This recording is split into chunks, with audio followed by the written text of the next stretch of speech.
Hoje nós temos a nossa palestrante, a Doris Guise. Ela é de Rio Negrinho, mas ela sempre está palestrando no nosso lar.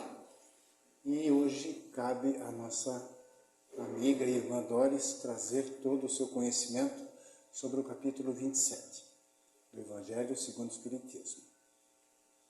Tenha bondade, Doris.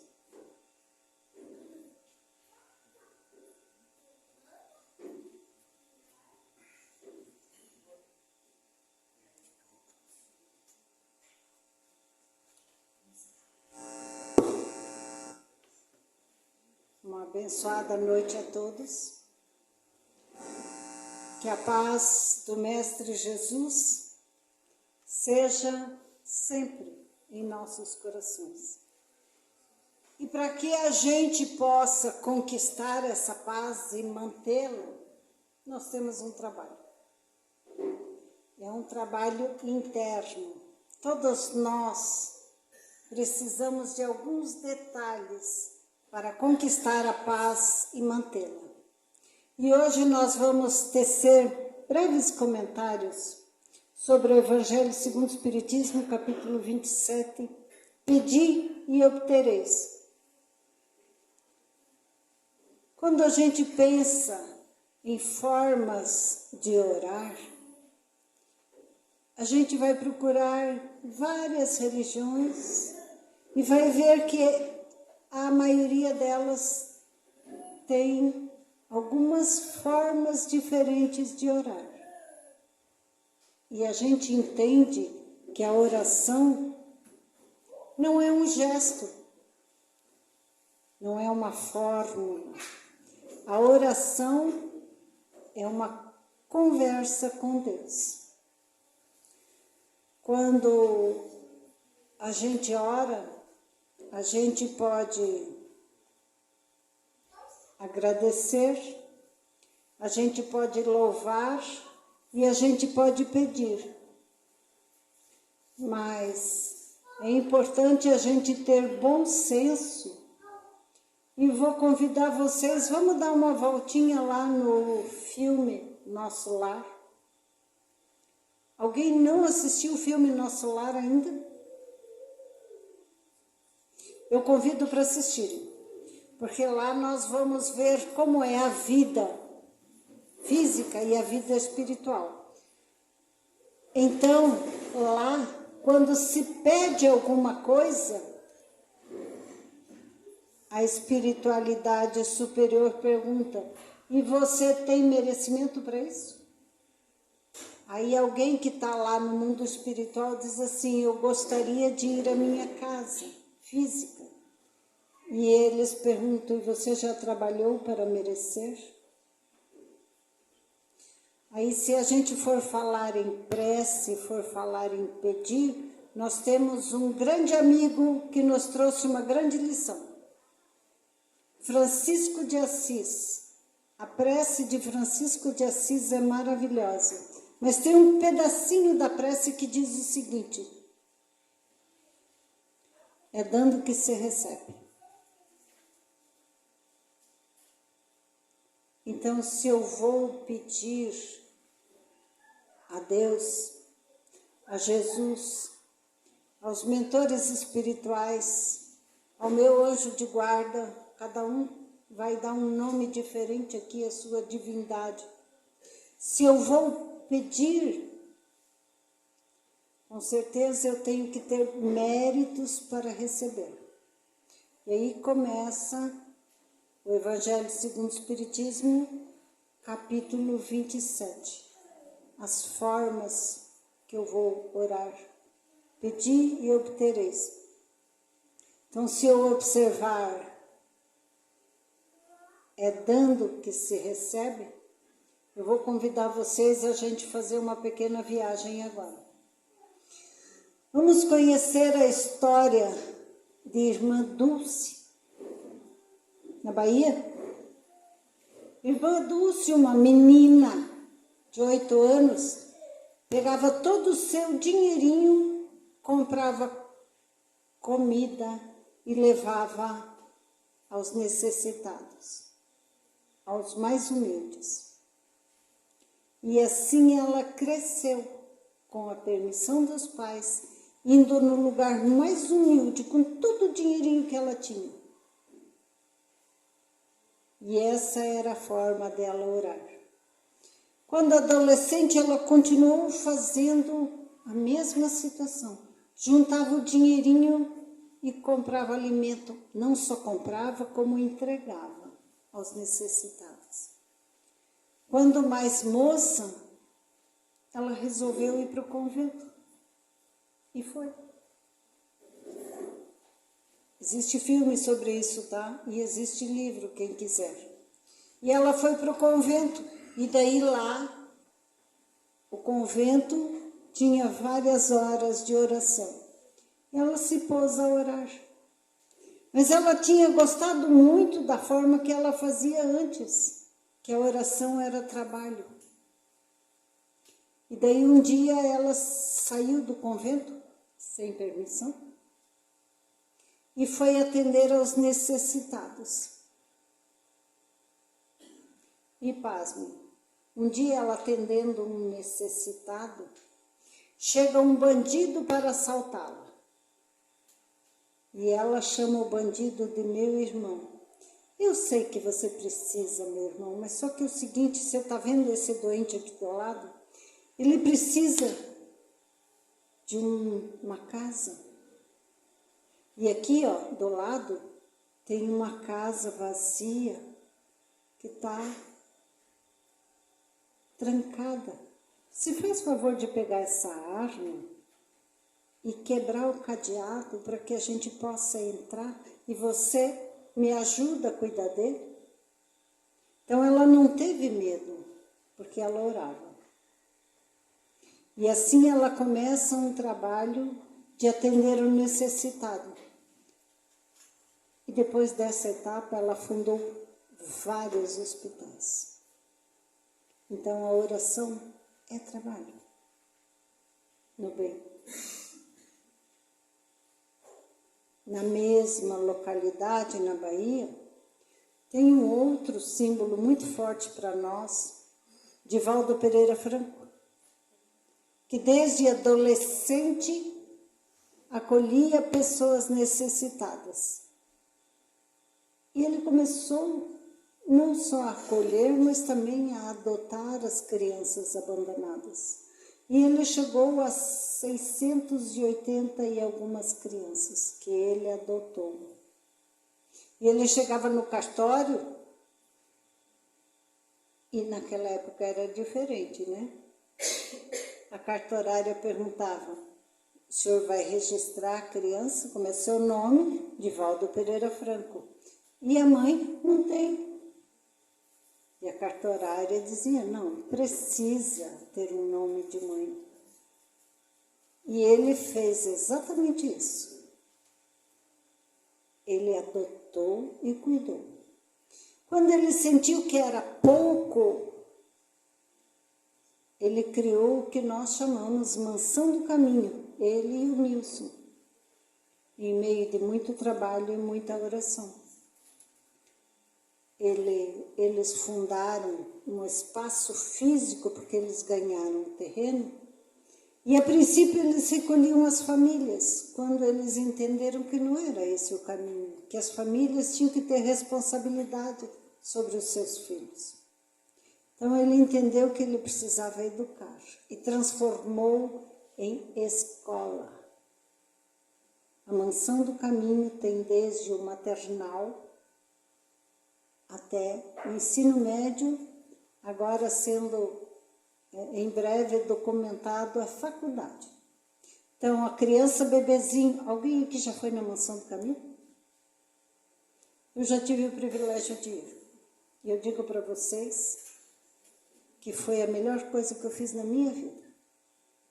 Porque a gente vê a humildade, a resignação e o trabalho no bem. Aí a criança bebezinha chega na Mansão do Caminho, entra por uma porta e já em seguida é tirada a roupa desta criança. E ela vai tomar banho, porque ela não estava higienizada. A fralda estava suja. ela vai tomar banho e aquela roupa já vai para um outro setor para ser lavada, porque quando vai embora no fim do dia vai usar aquela outra roupa que trouxe, seca. Aí alguém dá banho, e a outra alguém já enxuga, e outro alguém já veste, voluntariado. O outro alguém já leva para alimentar.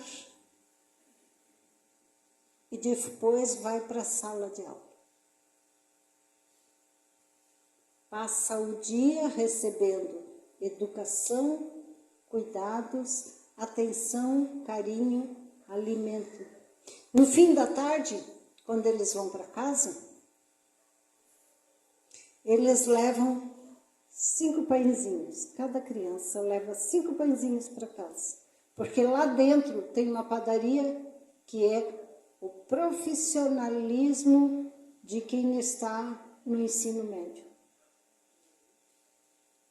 Porque tudo flui. Lá dentro existe uma maternidade. Mas a maior parte de todo o trabalho lá dentro é voluntariado. Essa casa oferece várias frentes de voluntariado que eu sei. Então é importante a gente entender que oração não é só uma frase montada. Ela também é ação. Como é a oração? A oração, a prece, é uma invocação mediante a qual o homem entra pela transmissão do pensamento, em comunicação com o ser a quem se dirige. Deus, Jesus, anjo de guarda, todos os seres encarnados e desencarnados são mergulhados no fluido cósmico universal que ocupa o espaço. Esse fluido, sendo veículo do pensamento, recebe da vontade uma impulsão. A corrente fluídica emanada da oração guarda proporção com o pensamento e a vontade, dando a ela intensidade e direção. Ou seja, vamos pensar em alguém necessitado. Quando a gente faz isso, que a gente se propõe a fazer uma prece a quem precisa, não é só movimentar lábios. É mentalmente trabalhar esta prece e automaticamente estamos doando nossas energias para esta pessoa, que a espiritualidade superior vai absorver, bem como outras energias dos ambientes, da natureza, da espiritualidade, e vai levar para quem pensamos. Mas daí a gente diz assim, puxa vida, a pessoa que eu pensei está lá no Japão. Quanto tempo será que vai levar para a espiritualidade superior levar esta energia a este necessitado no Japão? Usei o Japão como um símbolo de ser muito longe. A espiritualidade superior se desloca com a força do pensamento. É imediato. Então, eles vão lá aonde a gente pediu. Porque a gente aqui se predispôs a fazer uma oração por alguém. E vamos ver o seguinte, vocês têm aqui um local para irradiação, né? Como será que funciona quando a gente coloca ali o nome da pessoa e a gente não sabe o endereço? Como será que funciona? Eu vou pedir por João da Silva, mas não sei onde ele está agora. Sabe como é isso? Endereço vibratório. A espiritualidade superior vai buscar esse vínculo que a gente tem com esta pessoa e vai achar o endereço. Chama-se endereço vibratório. Então, a distância não é um problema. o endereço não é um problema, porque vai estar em sintonia. É uma sintonia que se faz. E assim, dirigindo o pensamento para um ser qualquer, na Terra ou no espaço, de encarnado para desencarnado, ou vice-versa. Pode ser que eles que estão orando por nós, né? Uma corrente fluídica se estabelece entre um e outro, transmitindo o pensamento. É assim que os espíritos se comunicam. Transmitem suas inspirações e ouvem a prece que lhes é dirigida. Quantas e quantas vezes a gente pede alguma coisa e como não é ouvir, é receber a resposta. E muita gente que diz, mas eu não sou médium audiente, então eu não vou receber da espiritualidade superior. Não é assim. Acabou de dizer aqui, é o pensamento. Então, a espiritualidade superior vai nos orientar. Então, vejamos, quando a gente faz uma prece, primeira coisa que a gente faz, aqui na abertura foi dito, fechem os vossos olhos. Então, se a gente fecha os olhos do corpo físico, automaticamente, em oração, a gente abre os olhos da alma, abre os olhos do espírito, para estar em contato com a espiritualidade superior, para captar essas energias e para emanar essas energias. Quando a gente pensa em prece, a gente precisa entender que são fluidos, não é alguma coisa maquinal, decoreba, sem energia. É energia, é igual qualquer um nosso pensamento, é energia, do bem ou do mal. A nossa responsabilidade é muito grande nesse sentido, de nós estarmos emanando, mas também absorvendo. No livro A Mensagem de Lucas, capítulo 9, versículo 28 a 29, diz o seguinte: na transfiguração de Jesus no Monte Tabor, Jesus tomou consigo Pedro, João e Tiago, os seus apóstolos, e subiu a um monte para orar. Enquanto oravam, a aparência de seu rosto se transformou, e suas roupas ficaram alvas e resplandecentes como o brilho de um relâmpago. Isso está em Lucas, capítulo 9, versículo 28 a 29. Naquele sublime momento de oração, aparece a Jesus Moisés e Elias. Ou seja, quando Jesus orou, ele conectou com os espíritos. Quem era Elias? Na encarnação seguinte, Elias era João Batista. Se a gente for falar de João Batista, a gente conhece. E João Batista era primo de Jesus. Diferença de 6 meses eles tinham. Cresceram juntos. Então, quando Jesus orou, ele se encheu de energias e visualizou e conversou com Moisés e João Batista.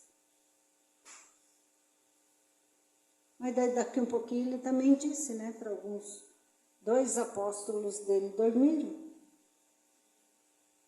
Vocês conhecem a frase, desperta, ó tu que dormes? Quando a gente vai rezar, não é para dormir, é para rezar, é para orar, é para concentrar. Então, se a gente falar em prece, A prece é louvar, pedir e agradecer. Aí eu ouvi essa semana que quando a gente ora, a gente fecha os olhos, respira fundo, porque a gente acalma. E é nesse momento que a gente respira fundo e acalma, é que a gente capta o que a espiritualidade superior tem para nós. Agora, se eu não fizer este momento de acalmar, eu não vou perceber. Eu não vou perceber o que a espiritualidade superior está passando para mim. Porque a prece é uma troca de energia, então eu também vou receber. Eu posso pedir pelo João da Silva, mas eu também estou recebendo as energias da espiritualidade superior que está do lado. Aí, logo num outro momento, Jesus é chamado pelos apóstolos, porque tinha uma criança que estava, naquela época, chamava endemoniado. Hoje em dia, nós entendemos que é obsessão. Não existe um ser perverso, único, que é superior a Deus. Não existe. Então, hoje nós entendemos que são espíritos perturbados, espíritos doentes. Então, os apóstolos pediram para esse espírito deixar o menino em paz. E os apóstolos não conseguiram. E eles chamam Jesus, e Jesus ainda dá uma bronca neles. Até quando eu estarei convosco, ó homens de pouca fé? Então Jesus, com a sua autoridade moral, é fundamental esse item, ordena que o espírito infeliz vá embora. E o espírito vai embora. E os apóstolos, vendo essa cena, diziam assim: mas Jesus, por que você conseguiu mandar o espírito infeliz embora? E nós tentamos aqui, vários de nós tentamos e não conseguimos. Lembra que eu falei no começo, né? Autoridade moral. E Jesus disse que para esta casta, ou seja, para este estilo de espíritos, é necessário oração e jejum. Aí diz assim, mas ficar de jejum, vou ficar com fome, eu vou ficar fraca. Mas ele não se referia ao jejum alimentar. Não é o jejum físico. Ele se refere aqui ao jejum de maus pensamentos. O jejum de mau comportamento. Então, essa casta precisa de oração e jejum, ou seja, autoridade moral, conduta para que seja respeitado. E o Evangelho de Mateus e Lucas, no Sermão da Montanha, Jesus ensina os discípulos a orar o Pai Nosso como um modelo. Não que a gente só reze o Pai Nosso. A gente cria as nossas orações. Quando a gente busca Jesus no nosso coração, nós vamos buscar frases, conversando com Jesus, com Deus, expondo as nossas dificuldades, soltando para fora os nossos sentimentos. Mas eu vou falar de um sentimento um pouco mais puro.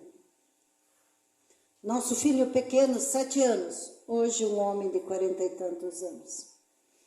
Sempre de pequeno, nossos filhos iam à casa espírita conosco e aprenderam que eles deveriam conversar com Deus, com Jesus, naturalmente, como se fosse um amiguinho deles, sem uma preocupação de não atingir a Deus, e sim levar o sentimento mais puro. E aquele dia era dia do filho orar. E ele disse assim: Deus, tu sabe que eu gosto de jogar bola, né? E amanhã meus amiguinhos vêm aqui em casa. Dá sol para mim, não? Ele conversou com Deus. Na sua pureza e ingenuidade.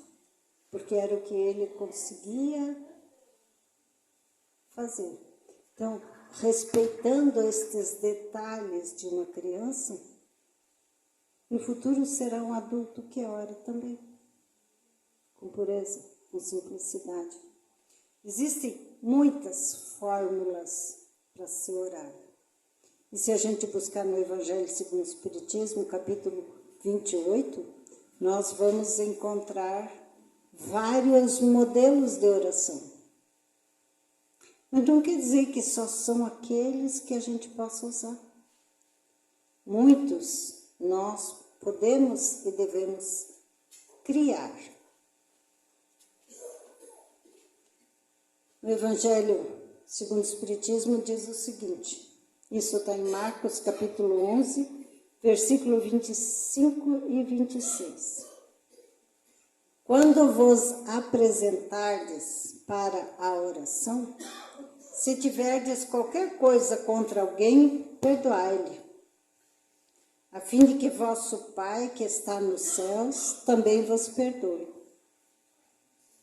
Se não perdoardes vosso Pai, que está nos céus, também não vos perdoará os pecados.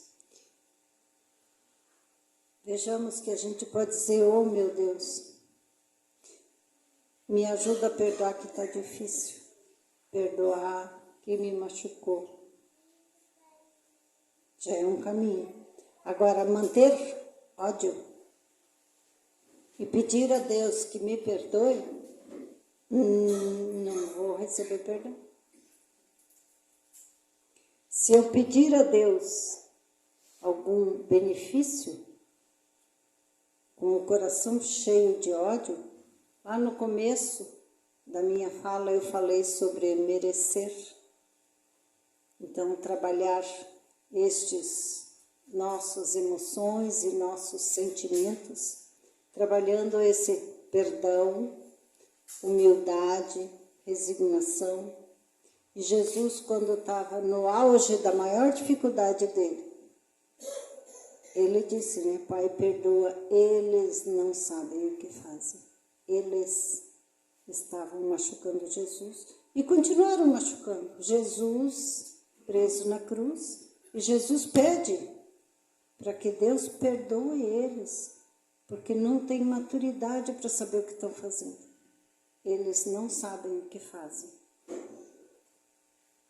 Também no Evangelho segundo o Espiritismo diz o seguinte, quando orardes, não vos assemelheis aos hipócritas, que afetadamente oram de pé nas sinagogas e nos cantos das ruas, para serem vistos pelos homens. Digo-vos em verdade que eles já receberam sua recompensa. Quando quiserdes orar, entrai para o vosso quarto, para o vosso aposento, e vosso Pai, que vê o que se passa em secreto, vos dará a recompensa. Não cuideis de pedir muito nas vossas preces, como fazem os pagãos, os quais imaginam que pela multiplicidade de palavras é que serão atendidos. Não vos torneis semelhantes a eles, porque vosso Pai sabe do que é que tendes necessidade, antes de lhe o peçais. Então, aqui entra a humildade, né? Como eu vou pedir alguma coisa com arrogância?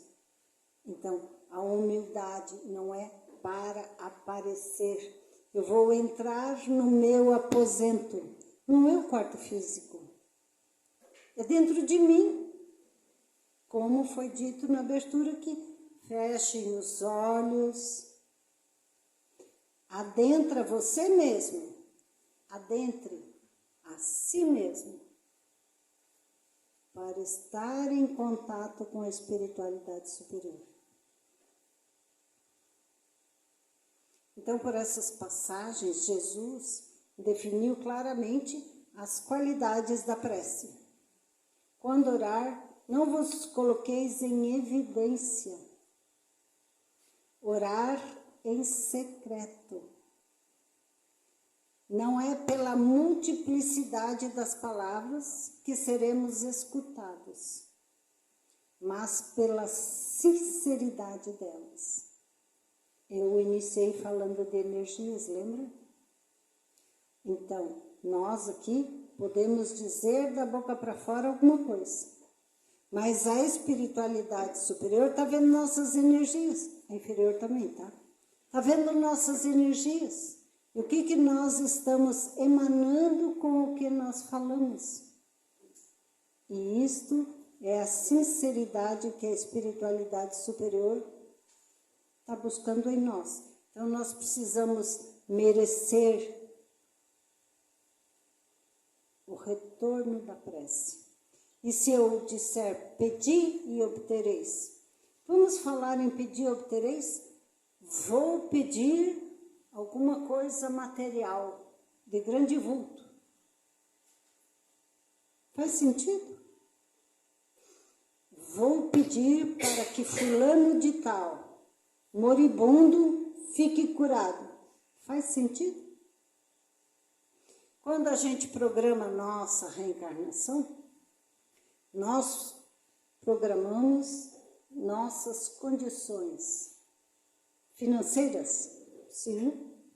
Nós programamos nossas condições de saúde. Sim. Então, se eu pedir alguma coisa que não condiz com a minha programação reencarnatória, eu estou pedindo para revogar o meu pedido. A importância de a gente pedir força, coragem, paciência outra vez, determinação, humildade, ponderação. Então, nós vamos pedir para evoluir. E a nossa maior evolução é espiritual. É a nossa evolução moral. Então, se eu pedir dinheiro, quem vai me trazer dinheiro? A espiritualidade superior não usa dinheiro. Agora, se eu pedir que me ajudem a ter força para ser resignado e resiliente, eu vou receber uma cota de energia que vai me equilibrar. Isso a espiritualidade superior nos traz prontamente. Porque é diferente de uma programação humilde como nós temos, ou uma programação feita um Divaldo Pereira Franco que precisava de muito dinheiro para fazer a mansão do caminho. Isso já era programado. E as coisas foram fluindo naturalmente. Irmã Dulce, que veio humilde, pequenininha, simples. Mas as coisas foram fluindo administrativamente para ela fundar hospitais. Mas ela não usava esse dinheiro para ela. Então, essas conveniências já são programadas no mundo espiritual superior.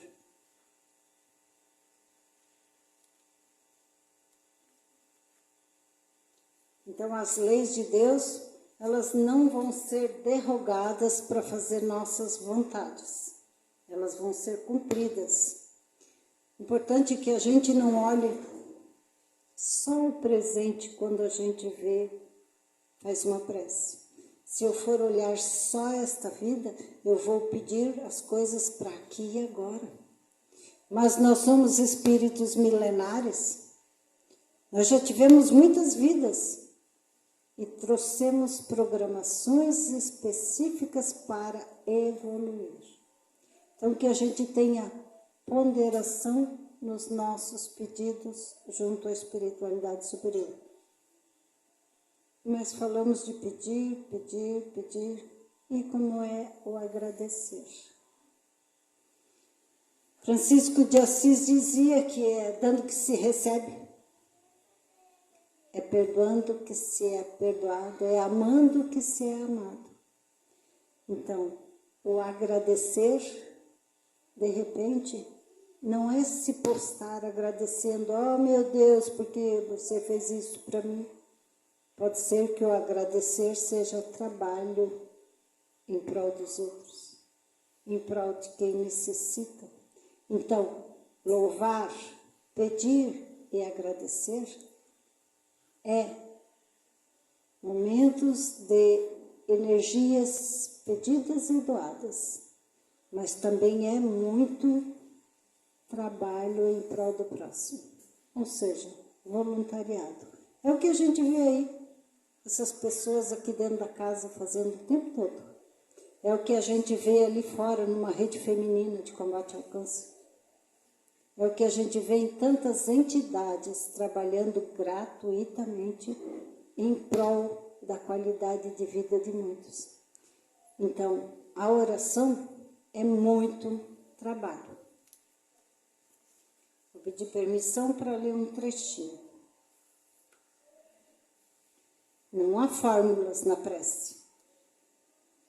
Ore segundo suas convicções.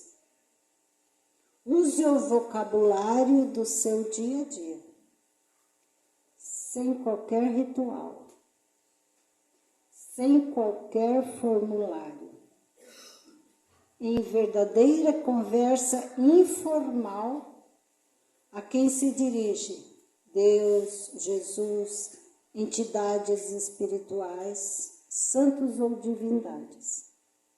Ela deve ser simples, concisa e sem fraseologia rebuscada. Cada palavra deve ter o seu valor e a sua ideia. Deve tocar a alma.